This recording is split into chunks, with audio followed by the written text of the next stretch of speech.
प्रस्तुत करने का योजना बनाई। इतने मात्र पर हृदयनाथ मंगेशकर जी को आकाशवाणी से हमेशा के लिए बाहर कर दिया गया। आदरणीय सभापति जी, इसके बाद देश ने इमरजेंसी का भी दौर देखा है। आदरणीय सभापति जी, इस देश ने इमरजेंसी का भी दौर देखा है। संविधान की किस प्रकार से कुचला गया, संविधान के स्पिरिट को किस प्रकार से रौंदा गया, और वो भी सत्ता सुख के लिए किया गया, ये देश जानता है। और इमरजेंसी में प्रसिद्ध सिने कलाकार देवानंद जी से आग्रह किया गया कि वे इमरजेंसी का समर्थन करें पब्लिकली।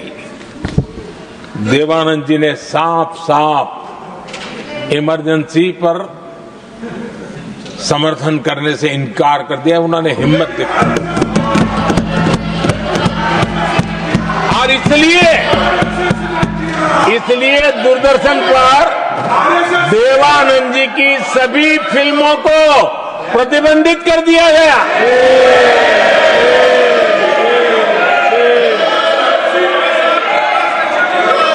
आदरणीय सभापति जी, ये संविधान की बातें करने वाले लोग, उन्होंने सालों से संविधान को अपने जेब में रखा है, उसी का एक परिणाम है। संविधान का सम्मान नहीं किया है। आदरणीय सभापति जी किशोर कुमार जी, उन्होंने कांग्रेस के लिए गाना गाने से मना किया। इस एक गुना के लिए आकाशवाणी पर किशोर कुमार के सभी गानों को प्रतिबंधित कर दिया गया।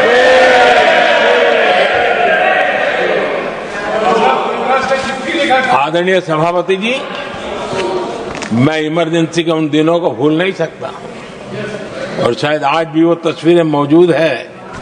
ये जो लोकतंत्र की बातें करते हैं, मानव गरिमा की बातें करते हैं, और बड़े बड़े भाषण देने के लिए शौकीन लोग हैं, आपातकाल में जॉर्ज फर्नांडिस समेत देश के महानुभावों को हथकड़ियां पहनाई गई थी, जंजीरों से बांधा गया था। संसद के सदस्य, देश के गणमान्य नेता, उनको हथकड़ियां और जंजीरों से बांधा गया था। इनके मुंह में संविधान शब्द शोभा नहीं देता है।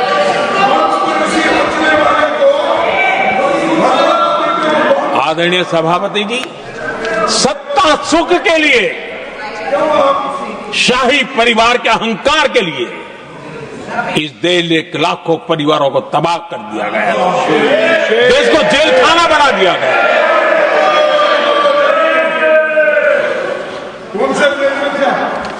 बहुत लंबा संघर्ष चला।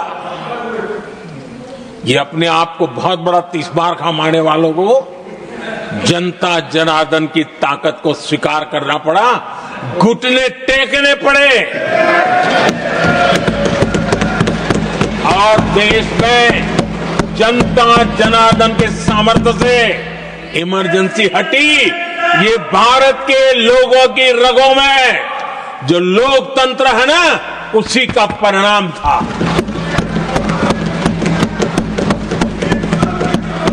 हमारे माननीय खड़गे जी आपके सामने बढ़िया बढ़िया शेर सुनाते रहते हैं, और उनका शौक है शेर सुनाने का।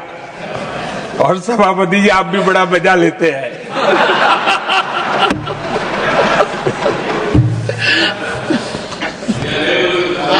एक शेर मैंने भी कहीं पढ़ा था।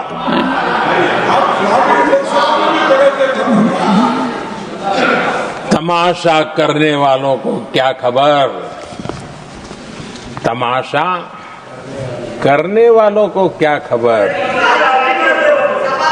हमने कितने तूफानों को पार कर दिया जलाया है, हमने कितने तूफानों को पार कर दिया जलाया है। आदरणीय सभापति जी, मैं आदरणीय खड़गे जी वरिष्ठ नेता है और मैं हमेशा सम्मान करता हूँ, और इतना लंबा समय सार्वजनिक जीवन ये छोटी बात नहीं है। और मैं इस देश में चाहे शरद राव हो चाहे खड़गे जी हो, इन सब का मैं, हमारे देवगौड़ा जी बैठे हैं, ये असामान्य सिद्धियां हैं उनके जीवन की जो उन्होंने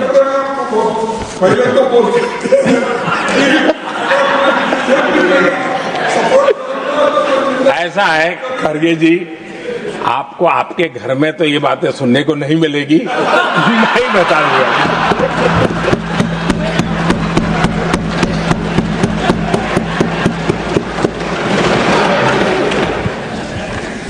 इस बार मैं देख रहा था कि खड़गे जी कविताएं पढ़ रहे थे, लेकिन जो बातें बता रहे थे, और आपने बड़ा सही पकड़ा था कि जरा बताओ तो सही भी ये कविता है कब की है? उनको पता था, सभापति जी उनको पता था ये कविताएं कब की है। भीतर कांग्रेस की दुर्दशा का इतना दर्द पड़ा था, लेकिन वहां हालत यह है कि बोल नहीं सकते, तो उन्होंने सोचा ये अच्छा मंच है, यही बोल दें, और इसलिए उन्होंने नीरज की कविता के माध्यम से उनके घर के हालत यहां प्रस्तुत किए हैं। आदरणीय सभापति जी, जो आज के लिए सही है, खड़गे जी को मैं आज वही कवि नीरज जी की कुछ पंक्तियां सुनाना चाहता हूं।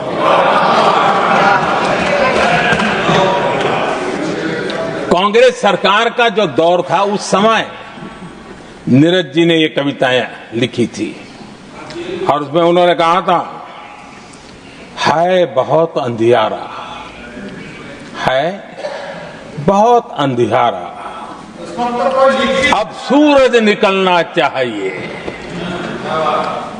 अब सूरज निकलना चाहिए, जिस तरह से भी हो ये मौसम बदलना चाहिए, जिस तरह से भी हो ये मौसम बदलना चाहिए। नीरज जी ने कांग्रेस के उस कालखंड में ये कविता कही। 1970 में जब कांग्रेस, अरे चारों तरफ कांग्रेस ही कांग्रेस का राज चलता था, उस समय नीरज जी का एक और कविता संग्रह प्रकाशित हुआ था, फिर दीप जलेगा। हरिवंश जी तो अभ्यासु हैं तो उनको भली भांति पता है, उस समय उनका यह संग्रह प्रसिद्ध हुआ था, फिर दीप जलेगा। उसमें उन्होंने कहा था, और ये बड़ा महत्वपूर्ण है, नीरज जी ने उस समय कहा था, मेरे देश उदास न हो। नीरज जी ने अपनी कविता में कहा था, मेरे देश उदास न हो, फिर दीप जलेगा, तिमिर ढलेगा, और हमारा सद्भाग्य देखिए, हमारे प्रेरणा पुरुष अटल बिहारी वाजपेयी जी ने भी 40 साल पहले कहा था,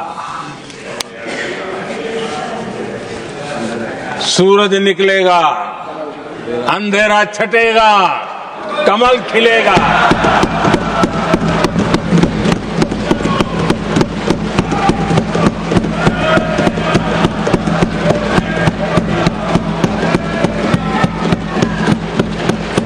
आदरणीय नीरज जी ने कहा था, जब तक कांग्रेस का सूरज चमकता रहा, देश ऐसा ही अंधेरे में रहता रहा। कई दशक तक ऐसे ही हाल बने रहे।